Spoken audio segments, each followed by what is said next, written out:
It feels so comforting to think that there's one person out there who's perfectly made for you, a soulmate who will magically understand you without any real effort. But it can feel heartbreaking when your relationship doesn't measure up to that fantasy. And it can leave you wondering if you're with the wrong person or if love is just completely broken for you.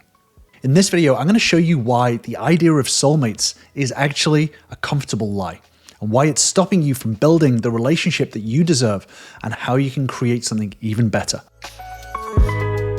Hollywood movies lie to us. I know this may be a massive shock to some of you that these are all fiction, but this idea of soulmates and romantic love feels so comfortable. And it feels like something that we all want, right? We all want this soulmate connection, this one other person who is our forever, right? Someone who is going to walk next to us side by side, always, who's going to understand us, who's going to be there for us, no matter what, no matter how hard things get, no matter how tough life becomes, to have someone who is going to be our constant. The problem is that this whole idea of soulmates creates worse relationships. It actually pushes connections apart, and it can destroy intimacy and attraction in your relationship. Although this idea of soulmates may feel good, it may feel nice, and it may be something that we want, falling for this comfortable lie is actually tearing relationships apart. The first reason why this is a comfortable lie is what we call the be myself illusion. There are two places that you can be yourself: alone or in a room filled with people who think, feel, and say and act in exactly the same ways that you do. For every other scenario, you have to learn relationships. The soulmate myth makes us think that relationships should be effortless and free from any sort of challenges. But real relationships, the best relationships that you've seen that seem like soulmate relationships, require real effort and growth. There are a lot of studies on relationship satisfaction, and it shows that couples who actively work, that's the emphasis on the word work, on their communication, on their relationship skills, that actually have challenges that they can overcome, have stronger bonds than those who don't. Believing in soulmates creates this illusion that disagreements, disconnects, discords mean that you're incompatible. The reality is that healthy conflict resolution actually strengthens trust and understanding. Having disagreements and overcoming them creates the soulmate bond that so many people are looking for. If you don't have disagreements and don't overcome them, then that bond actually continues to be very, very weak. This idea of soulmates puts this pressure to have the relationship be perfect, which it never will be. So both partners are going to feel this need to live up to these impossible ideas. And this leads to a lot of frustration, a lot of resentment, and a lot of feelings of inadequacy when they inevitably fall short, because we all do. The second reason why this lie is so powerful is that it creates a lack of accountability. This soulmate thinking leads to a very passive approach to love and relationships. Instead of fixing problems, overcoming challenges, and leading the relationship in the right direction so that you can both benefit from it, a lot of people assume that their partner isn't the one. So they avoid a lot of this really important self-work. Growth as human beings that we all need to do requires recognizing your own personal shortcomings. But if relationship problems are always blamed on this external force of, this not being the one, then self-improvement ends up being completely forgotten about.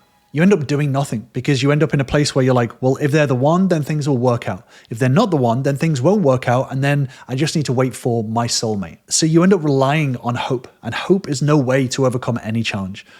You can't believe that things will magically get better without putting in the work that actually solves and overcomes these challenges. If you don't put in the work, things don't get overcome, the relationship starts to get worse, and then you end up stopping believing that they're the one and decide to start looking elsewhere.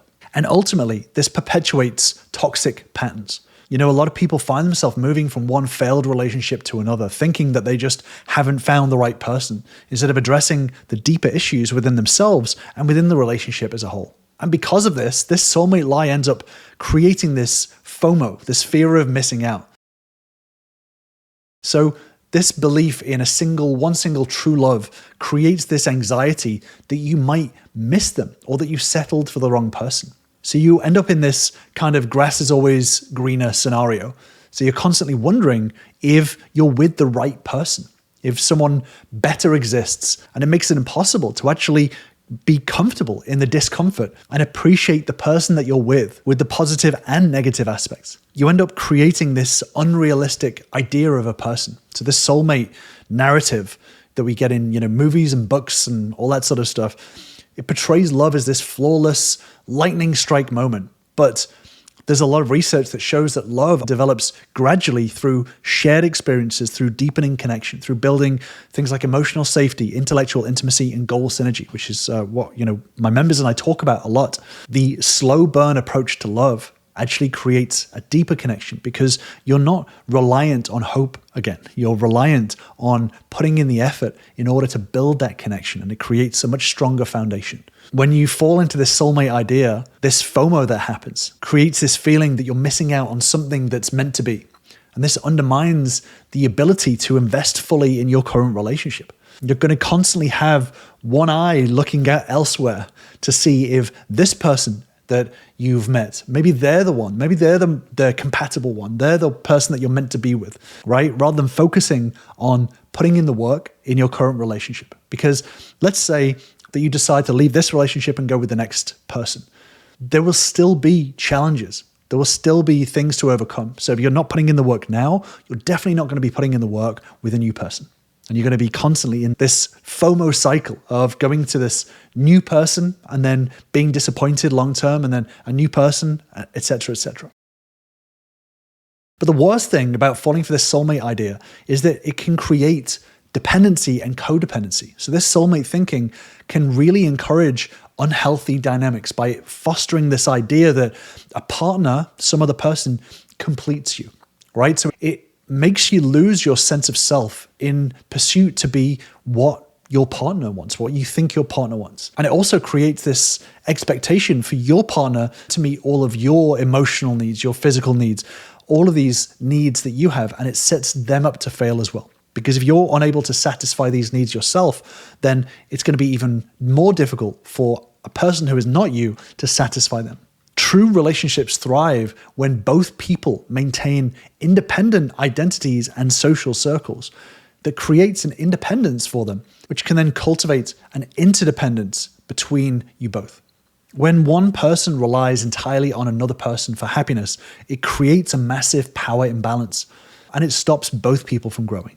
Cultivating an interdependent relationship where both people are independent and choosing to be with each other stops a power imbalance from happening, and it allows you both to be independent people within the context of a relationship. And this is a much more powerful way to be because it means that you can both benefit from each other's independence. But one of the biggest problems about this whole idea of soulmates is that it dismisses science, right? The idea that love is destiny leaves a lot of things up to luck, right? Because you're not choosing it. But love as a choice is much more powerful.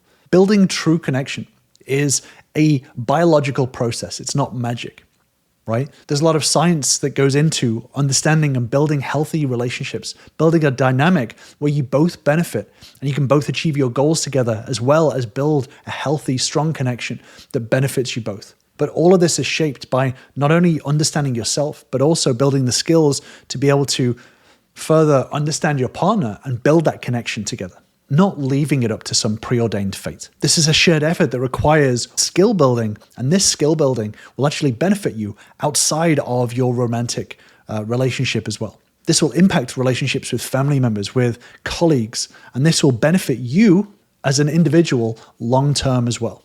Not only will you be able to build your relationship stronger, you'll also be able to cultivate stronger relationships that benefit your career, your personal life, your hobbies, all of these things around it as well. Simply relying on the idea of hope is going to limit your growth and ultimately hold you back in many, many aspects of your life. And this is what a lot of my members have found in developing these skills, is that this doesn't just have an impact on repairing and growing their romantic relationship, but also relationships outside of it as well. Understanding the dynamics of relationships, how to build and grow them, has a knock-on effect within all aspects of their life. Ultimately, these are skills to build. And in building these skills, you actually get to actively cultivate a relationship and be able to cultivate something that you're proud of. If you leave things down to luck, If you're simply leaving things down to luck or fate, then you can't really be proud of something that you created, because ultimately you didn't create it. You can't be proud of your relationship if it was preordained by some higher power. But you can be proud if you've built it and cultivated it yourself using the skills that you've learned and developed over time. Knowing the process to cultivate a relationship and knowing how to replicate any success that you have, and it builds your self-efficacy, your self-esteem, because you understand the process of how to build something. Learning about people, how they work, how they tick, and all of the ideas that other people have to offer is part of life, right? These diverse experiences and ideas from other people are what make life such a rich tapestry. So sorry if I get passionate about this, but this is something that is really, really crucial to just enjoying and appreciating life, is understanding other people. And if you do want to learn deeper about all of this stuff, then join me on my relationship bootcamp, where you'll learn the same fundamentals that all of my members use to start turning their relationships around. All you have to do is click on the link in the description to grab your spot today. The biggest shame of falling for this soulmate lie is that you actually develop less freedom. So if you think about it, having this one person that is out there for you actually keeps you quite confined. It keeps you being tied to one person. It means that you put all of your energy into this win-lose scenario. You're either with this person or you're not with this person. And it can confine you to stop you building connections with other people. Now, this isn't just about building romantic connections with other people, but instead of focusing on this idea of whether you are with your soulmate or not with your soulmate, you gain more freedom, you gain liberation when you realize that you can connect deeply with many different people throughout your life. If you've been in one or more relationships, you'll realize that those relationships had good points, right? You had good connections at some point with that person. Falling for this idea of soulmates, you look back at those experiences with resentment, because you think, well, I wasted my time because they weren't my soulmate and I should have spent all that time on finding this one person. Whereas getting out of this idea of soulmates and looking back on previous relationships, you can appreciate the good parts of those relationships for what they were. It doesn't have to be black and white, win, lose, soulmate or not soulmate. You can look back and say, here are things that I learned. Here are some things that I could appreciate of that relationship. And I can take it into my next relationship and build on that. Falling for this idea of soulmates keeps us quite trapped, and it limits our freedom in experiencing people for who they truly are and cultivating a relationship in a very strong, powerful way. Once you realize that you can connect deeply with a lot of people throughout your life, then it means you can start to build appreciation and grow yourself through those shared experiences and those alternate perspectives that you gain from other people. You can still live a monogamous relationship with another person, but still be able to appreciate and build other ideas and understand that past experiences also were not wasted along the way. Getting out of this soulmate mindset means that you actually free yourself from the chains of this idea of one other person. It puts empowerment back into your hands, knowing that this relationship requires work. And this means that you're not relying on fate anymore. You're just relying on putting in the effort and learning the right skills in order to cultivate this relationship. And that is a very, very empowering thing. And this falls in line with this whole idea of compatibility. I'm not compatible, I am compatible. It kind of falls into a similar sort of genre. I've actually done a deeper dive on compatibility there, which I'll link to on the screen and in the description down below. But this is not about compatibility. Compatibility with another person is cultivated. It's just a matter of effort, work, and learning the right skills in order to cultivate that relationship. So I'll leave you with that deeper dive on compatibility, and I'll see you over there.